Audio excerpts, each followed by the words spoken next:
इयत्ता 10वी विषय गणित याच्यामध्ये प्रकरण दुसरा आपण बघतोय वर्ग समीकरणे. इंग्रजीमध्ये त्याला आपण क्वाड्रॅटिक इक्वेशन असं म्हणतो. आपल्याला बोर्डाच्या परीक्षेला हे प्रकरण 12 मार्काला आहे. इयत्ता 9वीला 8वीला याचा अभ्यास आपण बऱ्यापैकी केलेला आहे आणि त्याच्यातच पुढे आपल्याला काही शाब्दिक उदाहरणं आणि त्याच्यातली काही वर्ग समीकरणाची मूळ रूट्स ऑफ क्वाड्रॅटिक इक्वेशन वगैरे अशा पद्धतीचा भाग पुढे आपल्याला या ठिकाणी बघायचा आहे. आता इयत्ता 9वी मध्ये आपण बहुपदी पॉलिनॉमियल बहुपदी बरोबर आहे का नाही. बहुपदी म्हणजे काय हे आपण बघितलेले पॉलिनॉमियल. आता या बहुपदीमध्ये ज्यावेळी चलाचा घातांक 1 असतो डिग्री ऑफ पॉलिनॉमियल इज 1 बरोबर. चलाचा घातांक 1 असतो तेव्हा त्याला आपण रेषीय बहुपदी असं म्हणतो. रेषीय बहुपदी linear polynomial. It is called a linear polynomial. आता पहिल्या प्रकरणामध्ये आपण हे बघितलेलं आहे दोन चलातील रेषीय समीकरणे. याच्यामध्ये आपण काय बघितलं होतं की चल 2 आणि प्रत्येक चलाचा घातांक डिग्री ऑफ पॉलिनॉमियल किंवा त्याचा इंडेक्स हा नेहमी 1 असतो. त्याला आपण काय म्हणतो रेषीय बहुपदी. त्यानंतर घातांक 2 असेल दिलेल्या बहुपदीमध्ये घातांक 2 असेल तर त्याला आपण काय म्हणतो वर्गीय बहुपदी.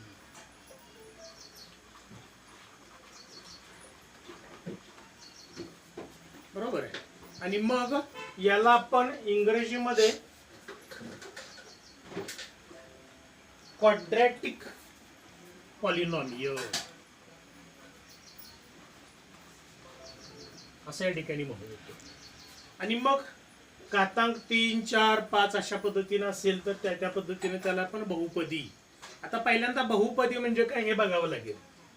तर बहुपदीमध्ये काय आपण बघत होतो पहिल्यांदा की चलाचा घातांक हा काय असला पाहिजे धनपूर्णांक असला पाहिजे. धनपूर्णांक म्हणजे तो प्लस पाहिजे, निगेटिव्ह असता कामा नये. धन आणि पूर्णांक पाहिजे. पूर्णांक म्हणजे काय तर पूर्ण संख्येमध्ये म्हणजे अपूर्णांक असता कामा नये. उदाहरणार्थ तर आपण एखादी बहुपदी अशी लिहिली x⁵ प्लस 3x⁻² प्लस 2. आता याला बहुपदी म्हणायचं का तर याला आपल्याला बहुपदी म्हणता येत नाही. कारण या ठिकाणी चलाचा घातांक जो आहे तो 5 आहे. इथं चलाचा घातांक तो काय आला ऋण आला -2 आला. त्यामुळे याला आपण बहुपदी म्हणू शकत नाही. म्हणजे हे पहिल्यांदा आम्हाला कळलं पाहिजे. त्याचप्रमाणे एखादी राशी अशा पद्धतीची लिहिली समजा 3x⁵ -2x⁻³ अधिक x⁻½ प्लस 5 अशा पद्धतीने एखादी राशी लिहिली. आता याला बहुपदी म्हणायचं का बघा काय बघायचं आपल्याला याच्यामध्ये तर चलाचे घातांक बघायचे. इथं याचा घातांक 5 आहे धन आहे पूर्णांक आहे तो. याचा घातांक इथं 3 आहे पूर्णांक आहे. इथं मात्र काय बघा बरं इथं चलाचा घातांक जो आहे तो कसा आहे धन आहे परंतु अपूर्णांक आहे बरोबर की नाही फ्रॅक्शन मध्ये आहे. आणि म्हणून याला आपण पॉलिनॉमियल असं या ठिकाणी म्हणू शकत नाही. म्हणजे ज्या बैजिक राशीमध्ये चलाचे घातांक धनपूर्णांक असतात ऋणेतर पूर्णांक संख्या असते त्या बैजिक राशीला आपण या ठिकाणी काय म्हणू शकतो बहुपदी पॉलिनॉमियल अशा पद्धतीने आपण म्हणू शकतो. आणि मग या बहुपदीमध्ये जर चलाचा सर्वोच्च घातांक degree of this polynomial is 2 then it is called quadratic polynomial. Degree of polynomial 1 then it is called linear polynomial. आणि जर या quadratic polynomial मध्ये बरोबर 0 असेल त्याची किंमत इज इक्वल टू 0 अशा पद्धतीने आपण जर किंमत घेतली उदाहरणार्थ 7x² अधिक 5x इज इक्वल टू 0 ही बहुपदी आहे. कसली बहुपदी आहे वर्गीय बहुपदी आहे. आणि या वर्गीय बहुपदीची किंमत इथं किती आली 0 म्हणजे याच्या बरोबर 0 आम्ही या ठिकाणी मांडतो. सगळी पद डावीकडे आली याच्यामध्ये. इथं चलाचा सर्वोच्च घातांक degree of this polynomial is 2 then it is called quadratic polynomial, but value of this quadratic polynomial is 0. So it is called quadratic equation. आणि म्हणून मग याची किंमत जेव्हा 0 असते त्याला याला आपण काय म्हणतो, वर्ग समीकरण अशा ठिकाणी म्हणतो. लक्षात आलं. इयत्ता 9वीच्या वर्गामध्ये, इयत्ता 8वीच्या वर्गामध्ये दिलेल्या वर्ग समीकरणाची उकल कशी काढायची, find the roots of this quadratic equation, हे आपण बघितलेलं आहे. आता इथं आम्हाला काय आहे की थोडस पाडे पाठांतर असावे लागतात आणि पाडे पाठ केल्यानंतर आम्हाला हे या पद्धतीने सगळं म्हणजे उदाहरणं त्याची उकल या ठिकाणी आपल्याला काढता येते. तर पहिल्यांदा वर्ग समीकरण म्हणजे काय हे तुम्हाला कळलं का बघा. तर दिलेल्या बहुपदीमध्ये वर्गीय बहुपदीची किंमत ज्यावेळेला 0 असते त्यावेळेला त्या वर्गीय बहुपदीला आम्ही वर्ग समीकरण अशा ठिकाणी म्हणू शकतो. आता काही उदाहरणं या ठिकाणी आपल्याला समजा दिली. उदाहरणार्थ असं घेतलं आपण 2x वजा 5, 3x वर्ग अधिक 7x अधिक 3, बरोबर आहे का नाही. अशा पद्धतीने आपण घेतलं. त्याचप्रमाणे समजा 7x घन वजा 5x अधिक 2, अशा पद्धतीच्या काही बहुपदी मांडल्या. आता याच्यामधल्या रेषीय बहुपदी आणि वर्गीय बहुपदी कोणत्या याचं वर्गीकरण आपल्याला करता येतं का बघा. Classify this polynomial in linear polynomial, quadratic polynomial. बघा करता येते का. ही कसली पॉलिनॉमियल आहे, रेषीय आहे का वर्गीय आहे. रेषीय म्हणणार आपण याला, कारण इथं चलाचा घातांक किती आहे 1. याला कसली पॉलिनॉमियल म्हणणार आहे मी, वर्गीय. का तर चलाचा सर्वोच्च घातांक इथं 2. Degree of this polynomial is 2. So it is called quadratic polynomial. इथं याला वर्गीय म्हणायचं का, नाही म्हणता येणार. की रेषीय पण नाही आणि वर्गीय पण नाही. का हो, तर याचा चलाचा सर्वोच्च घातांक या ठिकाणी किती आहे 3 आहे. Degree of this polynomial is 3. So this is a not linear, not quadratic polynomial. कळलं. या पद्धतीनं आम्हाला याचं वर्गीकरण या ठिकाणी करता आलं पाहिजे. समजलं का. पहिल्यांदा बघा वर्गीय समीकरण म्हणजे वर्गीय बहुपदी, क्वाड्रॅटिक पॉलिनॉमियल म्हणजे आम्हाला पहिल्यांदा काय ते या ठिकाणी कळणं गरजेचं आहे.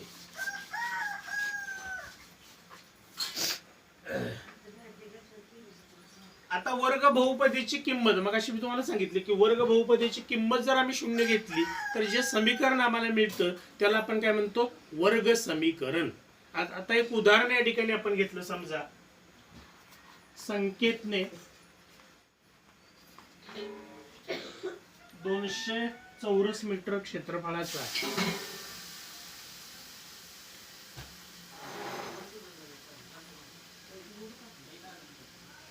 एक आयताकृती भूखंड तयार केला.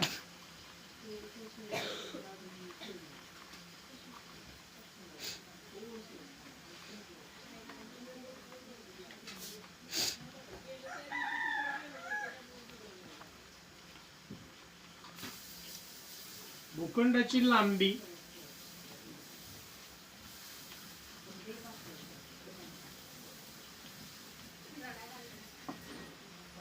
ही त्याच्या रुंदीच्या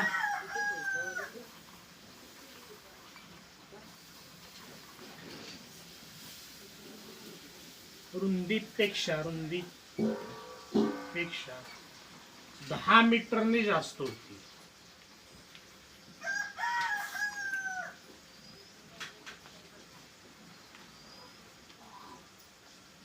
तर त्या भूखंडाची लांबी व रुंदी काढा.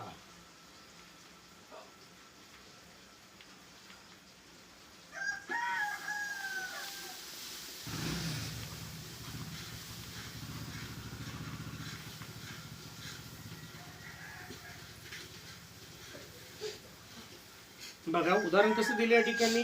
संकेतनं 200 चौरस मीटर क्षेत्रफळाचा आयताकृती भूखंड खरेदी केला. Sanket purchased 200 square metre plot, rectangular plot. Rectangular अशा पद्धतीचा म्हणजे कसा हा आयताकृती प्लॉटची खरेदी विक्री अशा पद्धतीने आपल्याला करता येतं. आता खरेदी केला. भूखंडाची लांबी length of this plot is रुंदीपेक्षा 10 मीटरने जास्त. म्हणजे याची ही जी लांबी आहे याला आपण नाव दिलं ABCD. तर AB आणि CD ला आपण त्याची काय म्हणतो लांबी, आणि AD आणि BC ला त्याची काय म्हणतो रुंदी. Length of this plot is a greater than 10 to it's a breadth. म्हणजे याची लांबी जी आहे ती रुंदीपेक्षा 10 मीटरनं जास्त आहे, तर त्या भूखंडाची लांबी व रुंदी काढा. आता या पद्धतीचं उदाहरण आपल्याला सोडवायचं आहे, शाब्दिक उदाहरण आहे. बरोबर. कसं सोडवता येईल आम्हाला, कसा संबंध दिलाय बघा. आयताकृती प्लॉट आहे, लांबी ही रुंदीपेक्षा 10 मीटरने जास्त आहे. म्हणजे ही लांबी आहे ती रुंदीपेक्षा, ही जी काय रुंदी असेल त्याच्यापेक्षा 10 मीटरने जास्त. काय मानायला पाहिजे आम्हाला, लांबी मानायची का रुंदी मानायची? ही लांबी जी आहे ती याच्यापेक्षा 10 मीटर जास्त, म्हणजे काय मानावं लागेल, रुंदी. रुंदी बरोबर आहे. म्हणजे भूखंडाची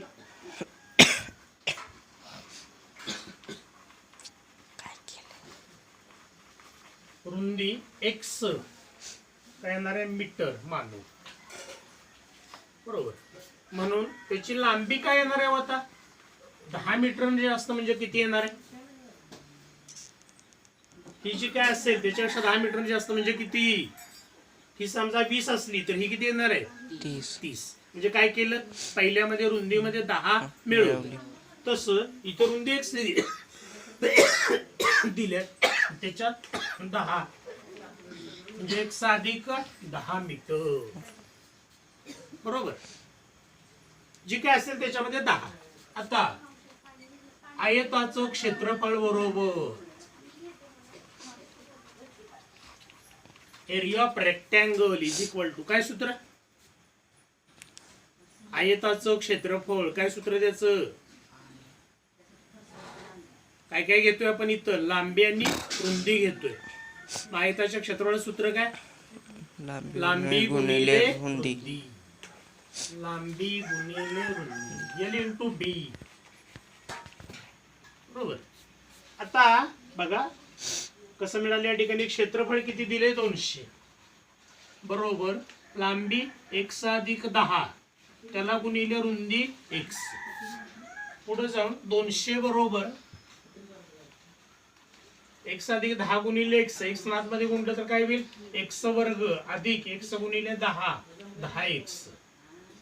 आता सगळ्या राशी आपण कोणीकडे आणूया, उजवीकडे आणूया. इकडे काय राहिले मग 0, म्हणून x वर्ग अधिक 10x अधिक 200 बरोबर 0. त्या अशा पद्धतीचं आम्हाला इक्वेशन मिळालं, समीकरण मिळालं की या समीकरणामध्ये याचा व्हेरिएबल एकच आहे. This equation have one variable and degree of this equation is 2. Highest degree of this equation is 2. ही डिग्री आहे त्याची, बरोबर की नाही. घातांक सर्वोच्च घातांक याचा 2 आहे, आणि म्हणून याला आम्ही काय म्हणणार या ठिकाणी वर्ग समीकरण असं म्हणणार आहे. लक्षात आलं.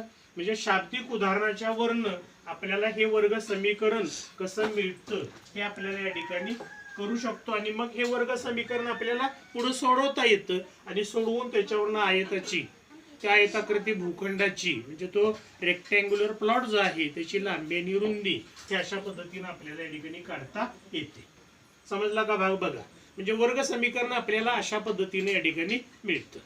आता हे कसं सोडवायचं हे आपल्याला पुढे बघायचंय, ते आपण नंतर विचार या ठिकाणी करू.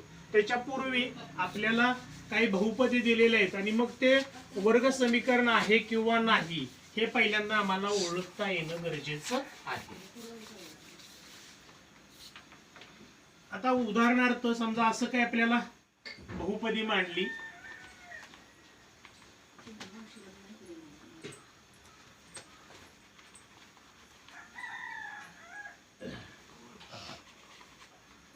या पद्धतीनं काही बहुपदी मी या ठिकाणी मांडलेल्या आहेत. आता या बहुपद्यांच्याकडे जर आपण बघितलं, वी राईट दिस पॉलिनॉमियल. आता पहिली जी बहुपदी आहे या बहुपदीमध्ये बघा किमती या ठिकाणी कशा आहेत, सहगुणक याचे जे दिलेले आहेत, सहगुणक कोइफिशिएंट ऑफ दिस पॉलिनॉमियल, सहगुणक. बघा पहिल्यांदा इथं काय घेऊया, x वर्गचे सहगुणक,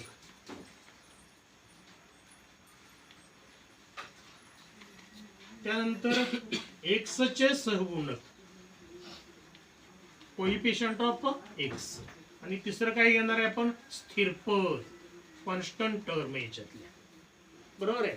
पहिल्यांदा या वर्गीय राशी आहेत का, क्वाड्रॅटिक पॉलिनॉमियल आहेत का, बघा बरं. चलाचा सर्वोच्च घातांक किती या ठिकाणी, 2. म्हणजे degree of this polynomial is 2, so it is called quadratic polynomial. इथं सुद्धा किती आहे, degree of polynomial, highest degree of polynomial 2, so it is quadratic polynomial. इथं सुद्धा काय आहे, चलाचा सर्वोच्च घातांक 2च आहे, म्हणजे क्वाड्रॅटिक पॉलिनॉमियल आहे. आता बघा, पहिल्या वर्गीय राशीमध्ये एक्स वर्गाचा सगुणक इथे किती, 1. इथं किती आहे, 3. इथं किती आहे, पुन्हा एक्सचा सगुणक पहिल्यामध्ये किती आहे, एक्सचा सगुणक फक्त 3. याच्यात किती आहे, 5 वजा 5. आणि तिसऱ्यात किती आहे, नाही म्हणजे किती आहे, 0.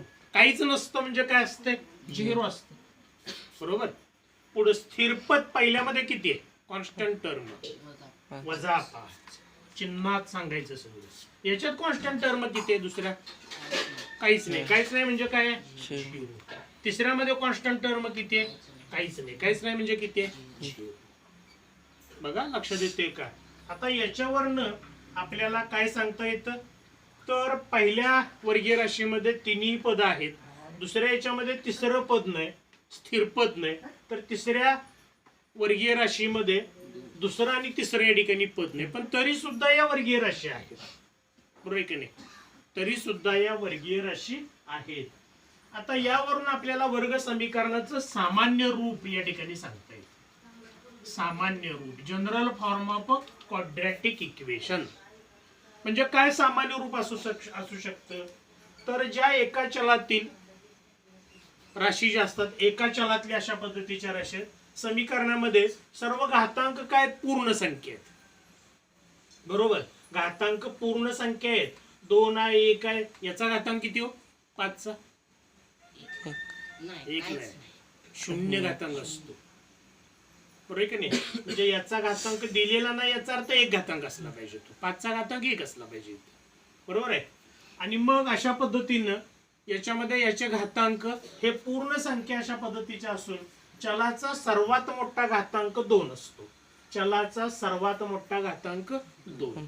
Highest degree of this polynomial is 2, आणि म्हणून मग this equation is called quadratic equation. त्याला आपण वर्ग समीकरण अशा ठिकाणी म्हणू शकतो. आणि मग त्याचं सामान्य रूप जे आहे ते काय आहे, एक्स वर्ग अधिक bx अधिक c इज इक्वल टू 0. हे त्या वर्ग समीकरणाचं सामान्य रूप असतं. General form of this quadratic equation is x square plus bx plus c is equal to 0. म्हणजे जर बरोबर चिन्ह आलं तर त्याला आम्ही वर्ग समीकरण म्हणणार आहे. बरोबर आहे का. आता याच्या बरोबर याची तुलना जर आम्ही केली, if we compare this two equations, then how will you find out the value of a b c. म्हणजे ए बी सी च्या किमती आम्हाला कशा काढता येतात हे आम्हाला या ठिकाणी बघावं लागतं. एका मार्काला प्रश्न या ठिकाणी विचारला जाऊ शकतो की हे वर्ग समीकरण अशा पद्धतीनं किंवा वर्गीय राशी किंवा वर्ग समीकरण याच्यावरून एबीसीच्या किमती लिहा. अशा पद्धतीचा प्रश्न 1 मार्काला सुद्धा अशा पद्धतीने या ठिकाणी विचारला जाऊ शकतो. आता म्हणजे हा जनरल फॉर्म झाला. लक्षात येते का बघा, 2 चलातल्या रेषीय समीकरणाचा जनरल फॉर्म कसा होता, तर x plus b y is equal to c. हा 2 चलातल्या रेषीय समीकरणाचा जनरल फॉर्म होता. मात्र एका चलातलं वर्ग समीकरण जे असतं त्याचा जनरल फॉर्म जो आहे, सामान्य रूप जे आहे ते या पद्धतीने सगळी पदं इकडे डावीकडे आहे आणि बरोबर 0 अशा पद्धतीने आम्हाला या ठिकाणी मांडता येतं. आता आपल्याला या ठिकाणी काय करायचं आहे, तर एखादं वर्ग समीकरण या ठिकाणी दिलं तर त्यावरून त्याच्या किमती आम्हाला या ठिकाणी एबीसीच्या लिहायच्या आहेत. उदाहरणार्थ y वर्ग बरोबर 2y वजा 8 हे वर्ग समीकरण आहे का, आहे. बरोबर का नाही, का आहे हो, तर याच्यामध्ये चल कोणता आहे, y. Highest degree of this equation is 2. एका चलातलं समीकरण आहे, शिवाय त्याची डिग्री किती आहे? 2. आता याचे आम्हाला एबीसीच्या किमती मांडायचे, म्हणजे हे इक्वेशन आपण कम्पेअर कशाबरोबर करणार? याच्याबरोबर करणार, बरोबर आहे. आता आहे तसं मांडायचं का? तरी हे पहिल्यांदा समीकरण आम्हाला जनरल फॉर्ममध्ये मांडावं लागेल, सामान्य रूपामध्ये लिहावं लागेल. मग सामान्य रूप याचं काय असणार आहे? तर सगळी पदं कुठं आणायची? डावीकडं. मग सगळी पदं डावीकडे आणायची म्हटल्यावर काय होईल? वाय वर्ग. बघा, उतरत्या क्रमानं मांडायचं आहे हे पहिल्यांदा. उतरता क्रम म्हणजे कसा? डिक्रीजिंग फॉर्म आपण त्याला म्हणतो, म्हणजे घातांकाच्या उतरत्या क्रमानं, बरोबर की नाही? मग घातांकाच्या उतरत्या क्रमानं काय येणार आहे? पहिल्यांदा वाय वर्गचं पद येणार आहे, पुन्हा वायचं पद आणि पुन्हा स्थिर पद. 3च पद आली. काही मध्ये 2 पद असू शकतात, काही मध्ये एकच पद असू शकतं. इथं 3 पद आहेत, इथं 2 पद आहेत, तिथे एकच पद आहे, परंतु ही सगळे वर्गीय राशी, बरोबर. आणि म्हणून मग या पद्धतीने जर आपण लिहिलं तर हे 2y इकडे काय आहेत? अधिक. इकडे गेल्यावर काय होणार आहेत? वजा 2y. हे वजा 8 आहेत, इकडे आल्यावर काय होणार आहेत? अधिक 8 इज इक्वल टू 0. हे त्याचं काय आलं? सामान्य रूप, जनरल फॉर्म याचा. आता याच्यावरून आपल्याला एबीसीच्या किमती मांडता येतील का नाही? ए बरोबर किंमत किती असली पाहिजे? मग आता ए बरोबर याच्या बरोबर तुलना करायची याची. ए बरोबर किंमत किती असली पाहिजे? ए म्हणजे काय? याचा सहगुणक, कोइफिशियंट आपण याला म्हणतो. इथं याचा कोइफिशियंट किती आहे? 1 आहे. बी बरोबर किती असलं पाहिजे? याचा कोइफिशियंट आहे, वायचा कोइफिशियंट किती? 2 वजा 2. आणि सी बरोबर स्थिरपद किती आहे इथं? 8. म्हणजे याच्यावरून आम्हाला एबीसीच्या किमती या पद्धतीने लिहिता आल्या. हे पहिल्यांदा आम्हाला जमलं पाहिजे. इथं चिन्ह जरी चुकलं, 2च्या वजा 2च्या ऐवजी 2 लिहिलं तरी पण तुमचं चुकणार, सगळं लक्षात घ्या. कारण पुन्हा आम्हाला डेल्टाची किंमत काढायची आणि मग तिथं आम्हाला हे सगळं जमत नाही. त्यामुळे हे बरोबर या ठिकाणी लिहिता आलं पाहिजे. समजा एखादं वर्ग समीकरण अशा पद्धतीने दिलेलं असेल,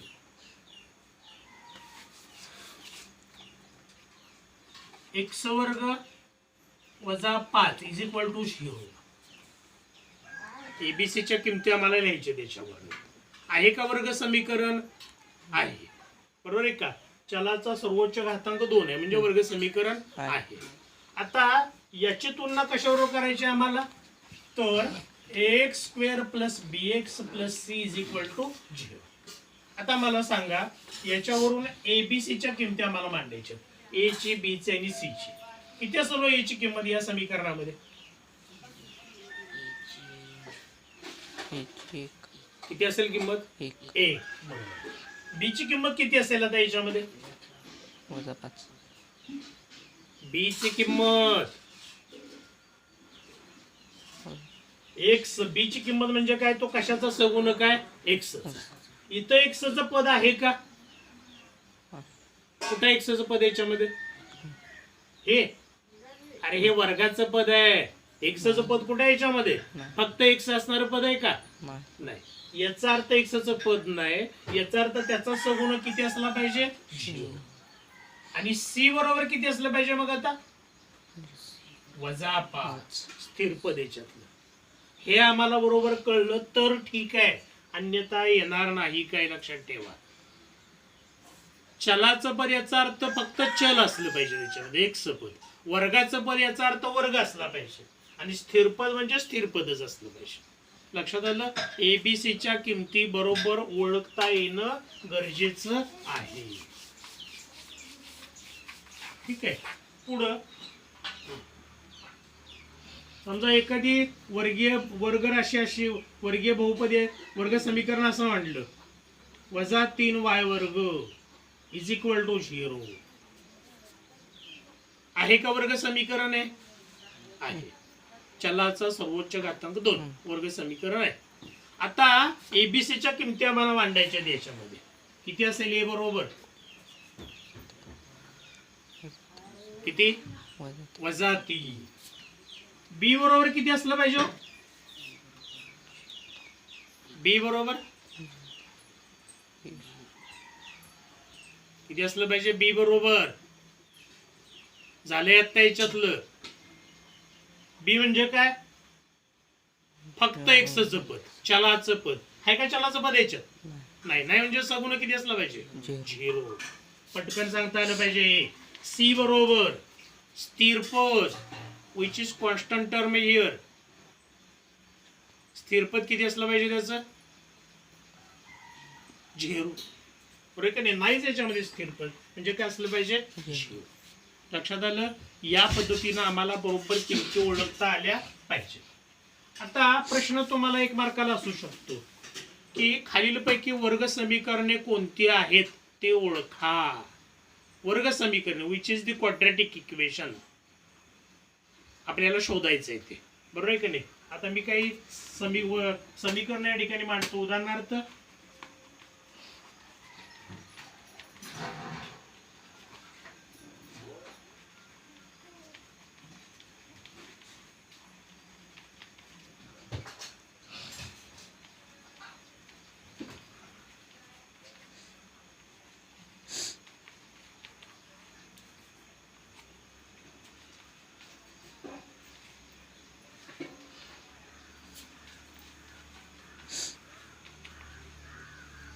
चार उदाहरणं मी मांडलेली आहेत.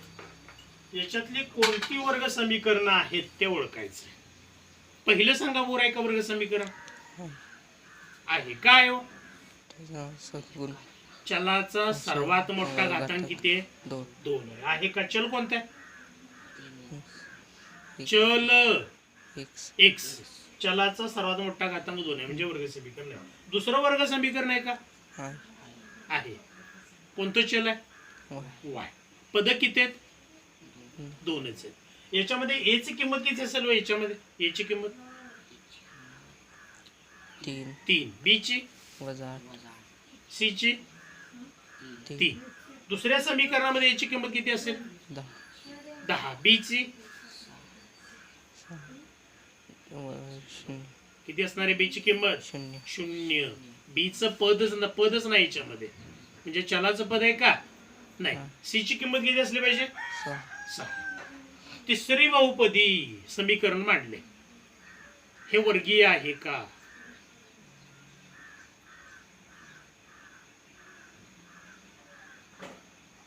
आहे का? का नाही? 2m घातांक सर्वात मोठा घातांक किती आहे? 3 आहे. बरोबर आहे का नाही? चलाचा सर्वोच्च घातांक 3 आहे म्हणजे वर्ग समीकरण आहे का? नाही. एबीसीच्या किमती विचारायचा काय संबंध आहे का? नाही. पुढं चौथं, हे समीकरण वर्ग समीकरण आहे का? नाही. का नाही? त्याचा सर्वोच्च घातांक 1 आहे. घातांक 1 आहे. चल कोणता इथं? यल. बरोबर आहे. परंतु इथं या कंसांचा गुणाकार आहे का नाही? ह्या जर कंस आम्ही सोडवला, इथं कुठं कंसांचा गुणाकार वगैरे काय होता का? नाही. इथं जर हा ब्रॅकेट आम्ही सॉल्व्ह केला, सोडवला, तर काय होईल? या यल न पहिल्यांदा यल न गुणायचं. बरोबर आहे का नाही? यल गुणिले यल काय येणार आहे? यल वर्ग. बरोबर आहे का? यल वर्ग. यल गुणिले वजा 4 सॉरी यल गुणिले वजा 4 3 गुणिले यल 3 यल प्लस 3 यल आणि ह्या 3 ना वजा 4 ला अधिक वजा 3 चोक 12 बरोबर 0. ठीक आहे. या दोन लाईक टर्म आल्या सजातीय पद. यल वर्ग वजा 4 यल अधिक 3 यल किती? वजा 4 यल अधिक 3 यल वजा 1 यल वजा 1 यल वजा 1 यल म्हणजे वजा यल वजा 12 बरोबर 0. या समीकरणाचं सोपं रूप आम्ही मांडलं या पद्धतीनं. इथं तुम्ही म्हटलं होतं हे वर्ग समीकरण नाही कारण चलाचा घातांक 1 आहे म्हणून, पण हे आपण सोडवलं आणि आपल्याला समीकरण हे मिळालं. आता हे वर्ग समीकरण आहे का? आहे. म्हणजे केवळ निरीक्षण करून आम्हाला सांगता येतं का वर्ग समीकरण आहे किंवा नाही? केवळ निरीक्षणानं सांगता येत नाही. त्यासाठी ते सोडवावं लागतं आणि मग ठरवावं लागतं. ठीक आहे. आता इथं मला सांगा याची किंमत किती? 1. बी ची किंमत वजा 1. सी ची किंमत वजा 12. कळलं? या पद्धतीने एबीसीच्या किमती पण आम्हाला या ठिकाणी सांगता आल्या पाहिजे. लक्षात आलं. तर या पद्धतीने उदाहरणं आम्हाला सोडवता आली पाहिजेत. आता पुढचा भाग आम्हाला बघायचा आहे वर्ग समीकरणाची मुळे. किती वेळ झाला? 30 होऊन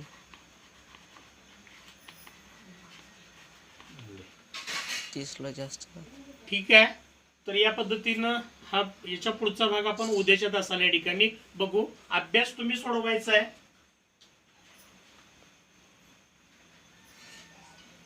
सराव संच 2.1 त्याच्यातलं पहिले 3 प्रश्न सोडवायचे.